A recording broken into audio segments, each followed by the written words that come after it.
The United States was born from revolution, a nation built on liberty, equality, and the promise of freedom.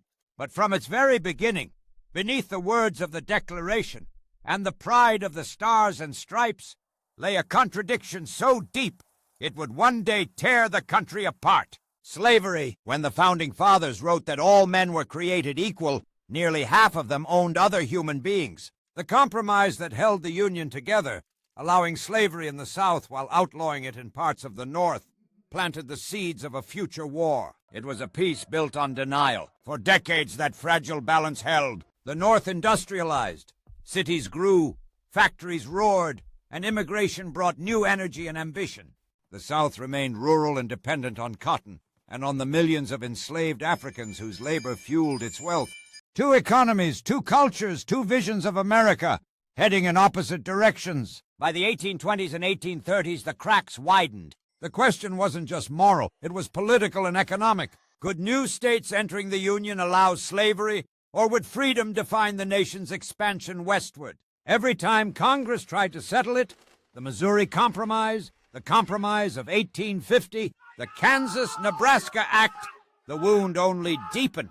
Voices of resistance grew louder. Abolitionists like Frederick Douglass, a man who had escaped slavery, spoke with moral fire that could not be silenced. Newspapers spread his words across the North. In the South, fear hardened into defiance. Slavery was called a necessary evil, then even more dangerously, a positive good. By the 1850s, violence had already begun. In bleeding Kansas, settlers fought and killed over whether the territory would be slave or free. Political debates turned into street fights. Senators were beaten on the floor of Congress. The illusion of unity was collapsing. Then came Dred Scott, an enslaved man who dared to sue for his freedom.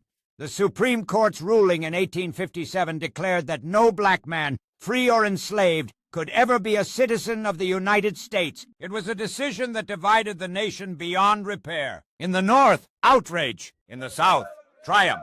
And in the middle, the last moderates began to disappear. A young lawyer from Illinois, Abraham Lincoln, warned that a house divided against itself cannot stand. Few yet knew that his words would become prophecy. By the end of the decade, the Union was no longer held together by shared ideals, only by habit and fear. The time was coming when neither would be enough. The stage was set.